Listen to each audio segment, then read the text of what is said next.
Alhamdulillah,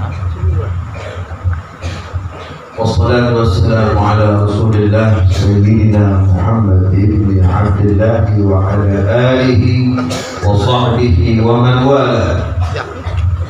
La hawla wa la quwwata illa billah.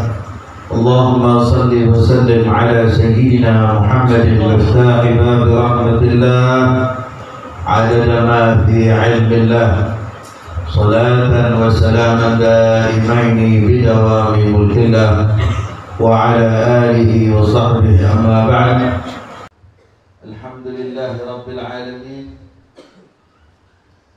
Puji syukur kehadiran Allah subhanahu wa ta'ala. Nikmat yang Allah subhanahu wa ta'ala anugerahkan kepada kita pada malam hari ini. Nikmat berkumpul di majlis yang baik, di tempat yang baik, bersama dengan orang-orang yang mencintai kebaikan, dan insyaallah semuanya termasuk min ahli khair, termasuk dalam kelompok orang-orang yang baik. Pada para habaib yang hadir bersama kita pada malam hari ini, pada para asatidz, wabil khusus pimpinan Pondok Pesantren Al-Ikhwan, dan kepada seluruh asatidz yang mengajar di pondok pesantren ini. Dan tentunya yang berbahagia, yang beruntung, para santri Pondok Pesantren Al-Ikhwan, santri Pondok Pesantren Hudallah, orang-orang yang duduk di dalam majlis yang penuh dengan keberkahan ini. Allah subhanahu wa ta'ala merahmati kita semuanya, amin ya rabbal alamin.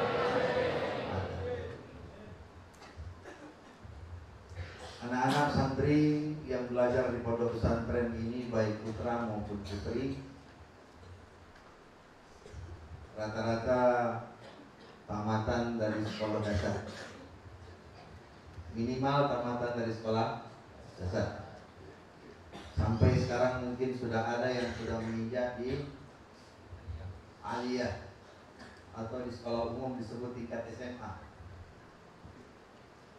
Ini adalah usia apabila usia ini ditempatkan di tempat yang baik, kemudian dibimbing dengan para pembimbing yang baik, setiap hari mereka itu mengkonsumsi ilmu, beribadah, maka insya Allah di dalam pertumbuhannya nanti sampai dia menginjak usia yang lebih daripada itu, diharapkan menjadi semakin baik. Tetapi biasanya kalian yang masih belajar di pondok pesantren, selama kalian di dalam pondok pesantren ini, kesempatan kalian untuk mensyukuri apa yang kalian dapatkan di sini kurang sempat. Biasanya kalian hanya disibukkan, bahkan mungkin merasa terbebani dengan pelajaran-pelajaran yang banyak, dengan peraturan-peraturan yang diterapkan, tertib ibadah yang setiap harinya itu harus kalian jalankan, dan kalian merasa lelah. Bahkan tidak jarang kalian tidur saat belajar, tidur saat baca Quran, tidur bahkan pada saat sholat pun, terutama sholat subuh. Betul ya? Terutama sholat subuh. Pernah kejadian dari sini, ada yang tumbang saat sholat? Ada? Pernah? Oh pernah. Wah, Masya Allah, luar biasa itu. Saat sholat terumpang. Nah, kalian pada saat berada di pondok pesantren ini, kalian gak punya kesempatan untuk mensyukuri apa yang kalian lakukan itu. Tadi Ustaz Ahmad mengatakan apa? Duduk di dalam majelis ini meskipun tidak paham, tidak paham apa yang dibaca karena bahasa Arabnya dengan sastra yang tinggi. Dan kelebihan itu bukan saja dari segi tata bahasa atau dari segi sastranya, tetapi yang menulis siapa? Yang menulis itu siapa? Yang menulis adalah orang-orang yang saleh, yang mereka itu adalah cahaya, yang mengambil ilmu dari cahaya, sampai kepada sumber cahaya. Siapa sumber cahaya? Rasulullah SAW.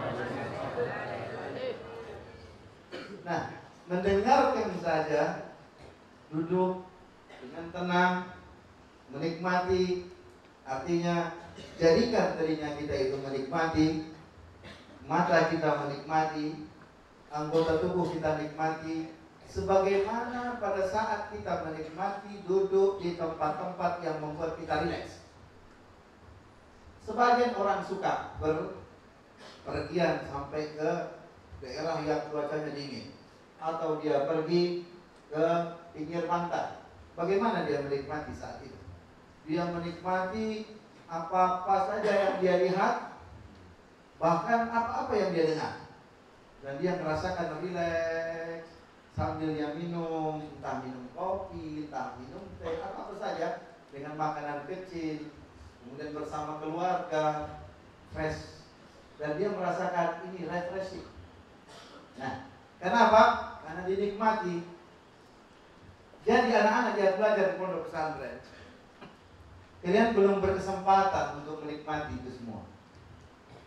Tapi biasanya kalau sudah keluar dari pondok pesantren, satu-satu akan kembali kepada ingatan. Di situ kalian satu persatu akan mensyukuri segala manfaat yang kalian dapatkan dari pondok ini. Bahkan juga termasuk ustadz yang pernah mukul kalian, termasuk ustadz yang mentakdir kalian, dia pun masuk dalam ingatan kita, berubah. Akhirnya apa? Muncul kenangan kalau kita ingin bertemu dengan dia. Begitu banyak sekali kesan-kesan nanti yang akan kalian rasakan justru pada saat saya sudah keluar dari pondok pesantren. Tapi kalau sekarang kalian hanya merasa terbebani saja. Bagi yang himmahnya kuat belajar, maka dia akan terus untuk mencapai hasil yang lebih baik dan lebih baik daripada sebelumnya. Yang himmahnya kurang, maka dengan segala macam kekurangannya, dengan segala macam beban yang dia rasakan, tertatih-tatih terus, dia harus mau tidak mau menyelesaikan sekolah. Karena apa? Tuntutan dari keluarga, tuntutan dari orang tua, dan lain sebagainya, dan seterusnya. Sempatkan waktu kalian untuk memikirkan, mentadaburkan apa yang kalian terima di pondok pesantren ini. Agar apa? Agar ilmu yang kalian dapatkan, kemudian ibadah yang kalian lakukan, itu semakin lama semakin meresap dalam hati. Dari awal belajar dia sudah merasakan itu. Terlebih lagi kalau sudah dia keluar dari pondok pesantren, dia akan lebih dari orang yang baru teringat setelah keluar dari pondok pesantren. Betapa berharganya, jangankan kalian sudah sampai 3 tahun atau sampai 6 tahun, 1 kali 24 jam saja, betapa besar yang kalian dapatkan hidup di dalam pondok pesantren ini. 1 kali 24 jam kalian bandingkan dengan 1 kali 24 jam dulu saat kalian sebelum mondok. Sebelum mondok bangun tidur jam berapa? Jam 10.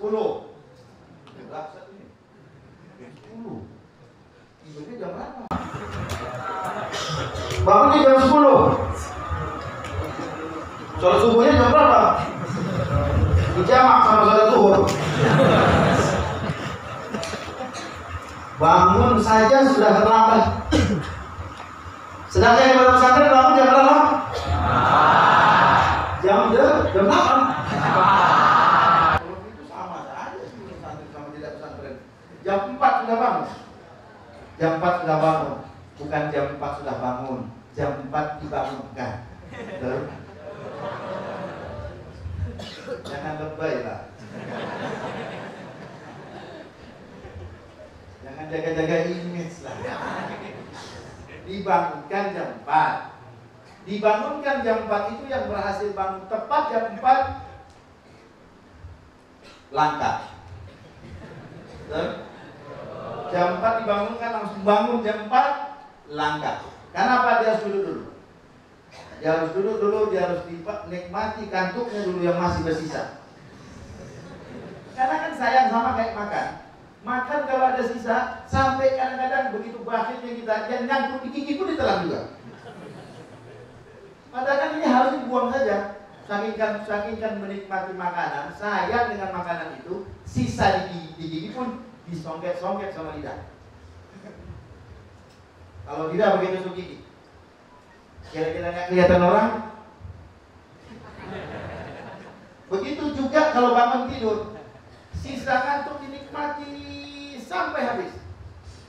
Dan biasanya kalau sudah tidak dikontrol lagi, dia tidur lagi. Angkat tangan. Masa cuma satu? Berarti satu itu yang tidak, yang lain dia semua. Nah itu yang kalian rasakan kan? Terus kira-kira setelah itu semangat gak sholat tahajudnya? Ini memang beo gitu nih. Semangat tidak? Semangat. Tak semangat? Tidak.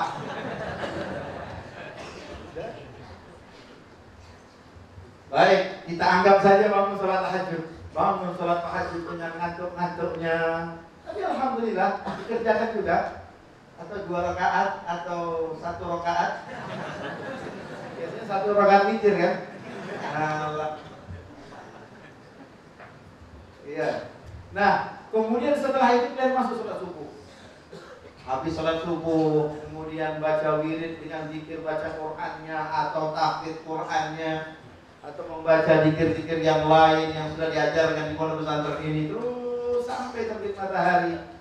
Setelah itu kalian jeda sejenak, istirahat, sarapan mungkin atau mandi, bersiap-siap untuk masuk lagi belajar, dan begitu sampai zuhur kalian kembali lagi di masjid sholat berjamaah, terus lagi kembali nanti berjamaah asar, kembali lagi berjamaah maghrib, kembali lagi berjamaah isya. Di sela-sela itu juga tetap ada baca Qur'annya, zikirnya. Setelah sholat isya ada tambahan lagi belajarnya. Setelah itu baru makan. 1 kali 24 jam hidup di pondok pesantren dengan 1 kali 24 jam hidup di luar pondok pesantren, kalian merasakan perbedaan yang sangat jauh. Gitu? Loh? Sekarang kalian jujur, tak perlu jaga image. Dan tidak perlu takut sama ustadz, karena ustadz bakal nandai siapa ini orang yang disuruh tunjuk tangan, tidak tunjuk tangan. Tapi yang penting jujur. Siapa di antara kalian yang sekarang betul sudah merasakan syukur, nikmat rasanya hidup di pondok pesantren? Angkat tangan. Ngeri.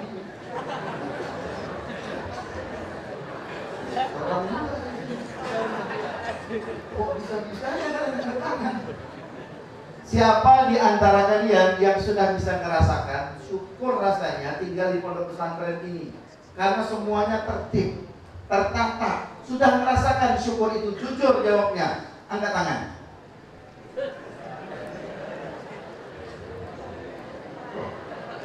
Ini perasaan di pesantren apa di biara ini? Tetapi meskipun antum tidak angkat tangan, kejujuran itu lebih berharga daripada angkat tangan tapi nggak jujur. Mantap. Jujurnya yang dihargai. Dengan kejujuran kalian, Allah akan bukakan pintu hati kalian.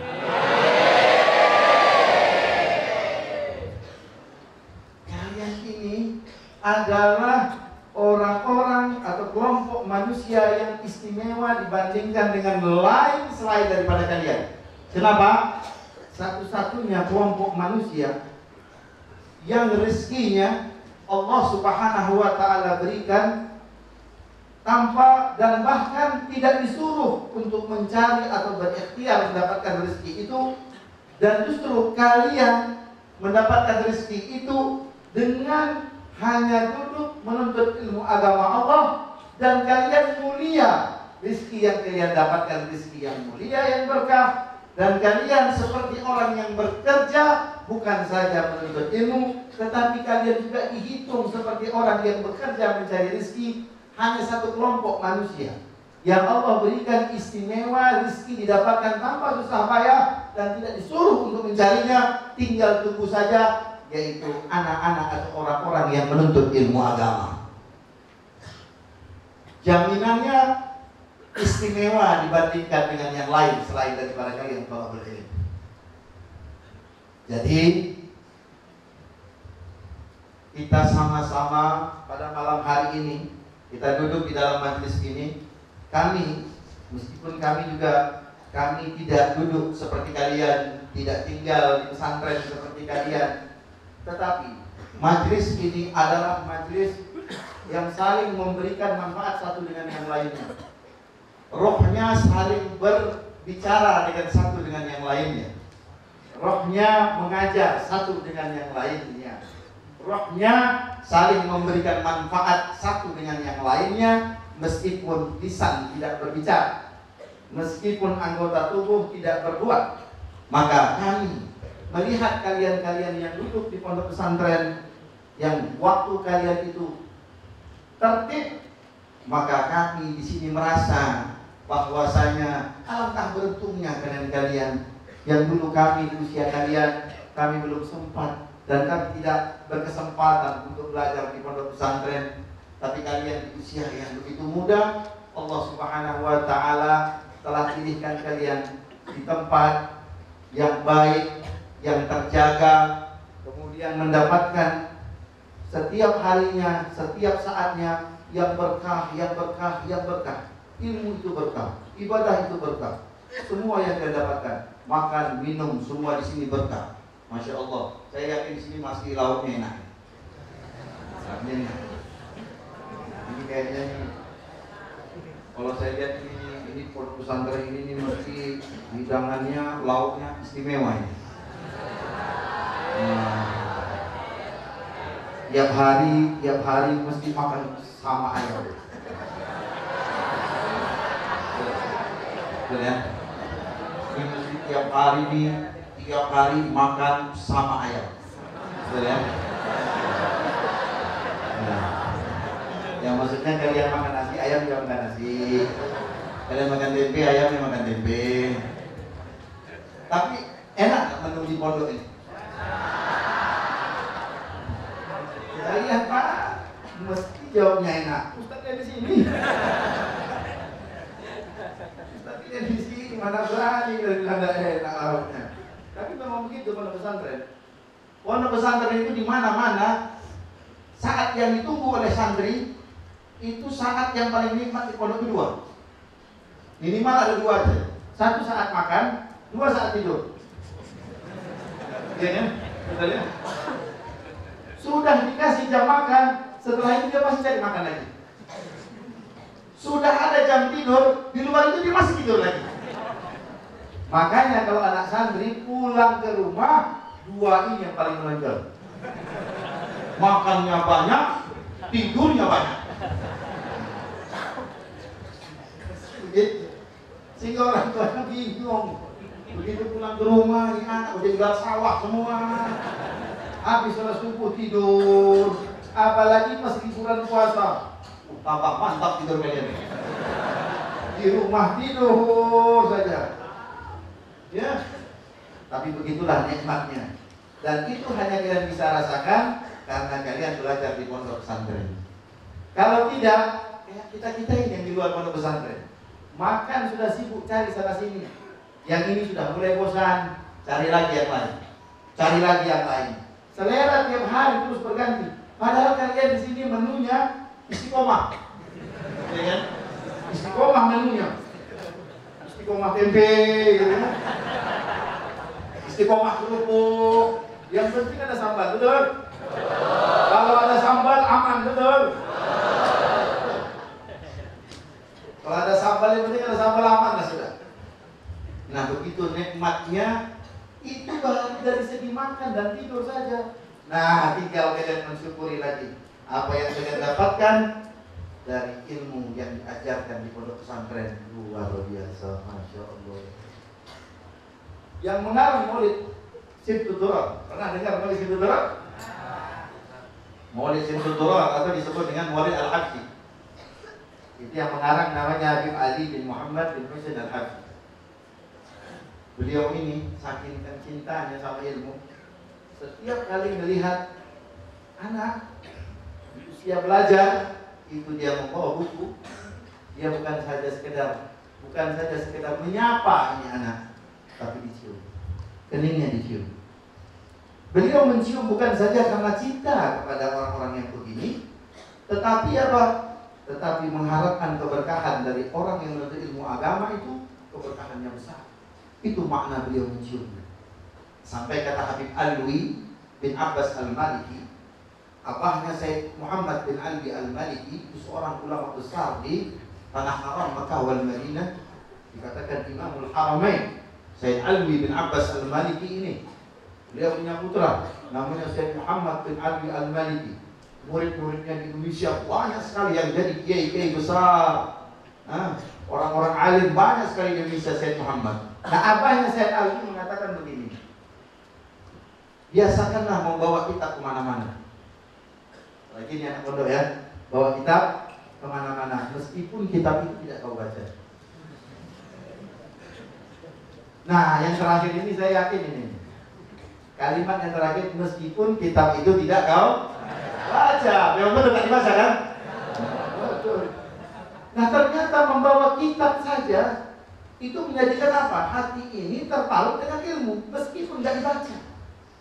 Karena orang ini kalau bukan karena didasarkan cinta sama ilmu, tidak mungkin ini kitab ditenteng kemana-mana. Sama dengan apa? Sama dengan orang membawa Al-Quran. Quran selalu dia bawa, padahal jarang-jarang Quran dibaca. Keluar dari rumah, mau pergi kantor, Quran disisipkan dalam tasnya. Saya nanti kalau di kantor mau baca, tempat kerja mau baca, tahu-tahu ini tempat kerja tidak dibaca. Tetapi ini suatu hal yang luar biasa sebenarnya. Kenapa? Karena hatinya terpaut dengan yang dibawanya, terpaut dengan Quran, terpaut dengan apa? Dengan ilmu. Nah, ada lagi, ada satu hadis berkenaan tentang tasbih. Tasbih. Manittaq pada subhatan. Ini hadis ini. Yang mana hadis ini memang tidak ada riwayatnya, tetapi hadis ini saya mendapatkan hadis ini langsung dari guru kami sendiri. Yang mana hadis ini diterima oleh salah seorang sayyid yang namanya Al-Habib Ahmad bin Ali Al-Bahar Al-Qudaini. Yang beliau itu mendapatkan hadis itu disampaikan oleh Al-Habib Ahmad bin Hasan Al-Attas, ini seorang ulama besar, wali besar. Kemudian Habib Ahmad mendapatkan dia dari gurunya Al-Imam Al-Habib Abu Bakar bin Abdullah Al-Attas. Al-Habib Abu Bakar bin Abdullah Al-Attas mendapatkan ini dari gurunya yang bernama Al-Habib Ahmad bin Ali Al-Bahar Al-Qudaini, yang mana beliau istana'a bin Nabi sallallahu alaihi wasallam yaqzatan. Ini nggak usah dibahas, kita terima saja. Habib Ahmad bin Ali Al-Bahar ini mendapatkan hadis ini bila wasitah tanpa perantara, langsung Nabi sallallahu alaihi wasallam yang memberikan kepadanya. Dan hadis ini termaktub di banyak kitab. Apa dia katakan saat berjumpa? Bukan tidur, bukan mimpi, tapi jaga. Itu nggak usah dibahas. Belum saatnya kalian memahami itu. Dia mengatakan pada saat bertemu dengan Nabi sallallahu alaihi wasallam, mengatakan begini, ya Rasulullah, uridu minka hadithan bila wasitah. Uridu an asma' minka hadithan bila wasitatin. Ya Rasulullah, aku ingin mendengarkan hadis langsung dari engkau tanpa perantara. Wa qala Nabi sallallahu alaihi wasallam, uhadditsuka bi thalathati ahadits.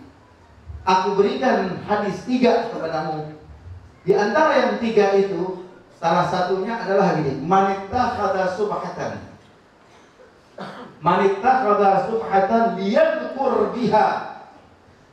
Liyadhkur biha, seseorang yang membawa tasbih, bawa tasbihnya. Yang mana tasbih ini digunakan biasanya untuk apa? Berzikir. Kemudian disebutkan man ittakhadha subhatan liyadhkur biha aw lam yadhkur kutiba minadz dzakirin Allah katsira. Gak perlu kita kerja itu. Ini pemahamannya dalam dan mau dijelaskan panjang. Barang siapa yang buat tasbih, apa yang dia gunakan tasbih itu untuk berzikir atau tidak, maka dia ditulis termasuk orang yang berzikir kepada Allah Subhanahu wa taala yang banyak. Loh, masa iya hanya sekedar bawa tasbih kemana-mana terus dikatakan dia termasuk orang yang berzikir? Betul, ada kalanya tasbih itu dia bawa, dia tidak gunakan untuk berzikir. Tapi tidak mungkin selamanya tasbih itu akan dia bawa tanpa dia gunakan untuk berzikir. Ada kalanya dia tidak berzikir dengan tasbihnya, ada kalanya dia berzikir dengan tasbihnya. Tak kala dia tidak berzikir dengan tasbihnya, maka tetap dicatat dia termasuk orang berzikir sebagaimana dia menggunakan tasbih itu untuk berzikir. Dan ini maknanya dalam. Karena apa? Keterpautan hati seseorang kepada Allah, betul? Jadi ini namanya wasilah.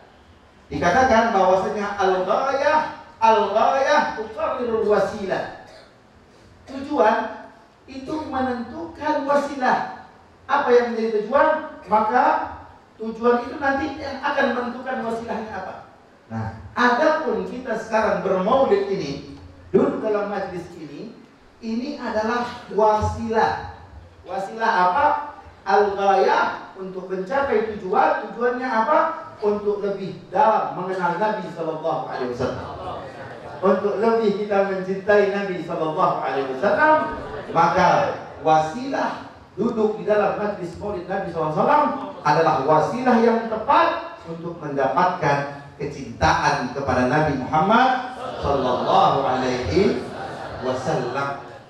Maka walaupun kalian kitab terbiasa kalian bawa, kitab zikir terbiasa kalian bawa, nah itu menjadi suatu hal yang baik dilakukan agar kita tidak terputus dengan apa yang menjadi kebiasaan kita.